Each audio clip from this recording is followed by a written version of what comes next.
in a crowded village, roads filled with dust and noise. Jesus walked with his disciples, surrounded by people pressing in from every side.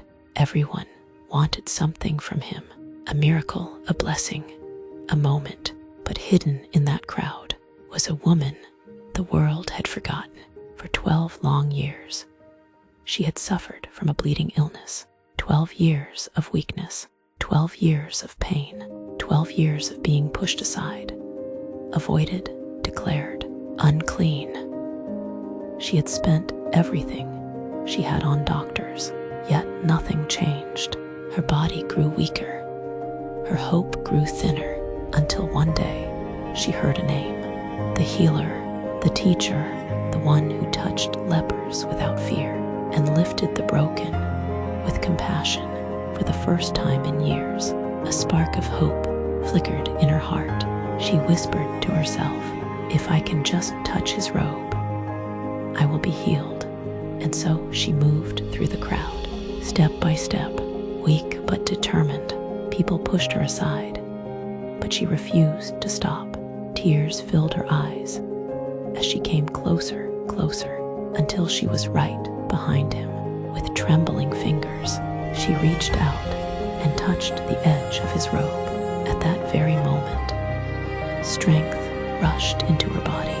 Her bleeding stopped, her suffering ended, her heart beat with a new life she hadn't felt in years.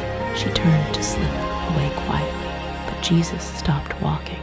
He turned to the crowd and said, "Who touched me?" His disciples looked confused. "Master, everyone is touching you," they said. "The crowd is too huge." But Jesus knew not every touch is born from faith. The woman froze. Her healing was real, but fear gripped her.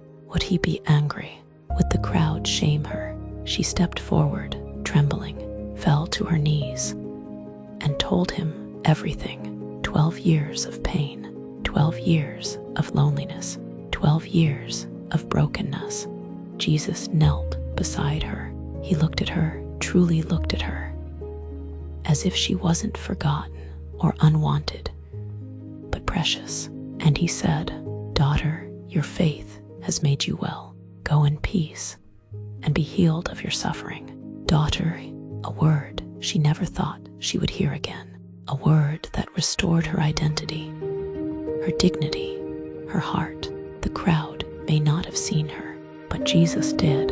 He always sees the ones who feel invisible. And in the same way, he sees you, your pain, your silent struggles, your hidden wounds, your quiet faith.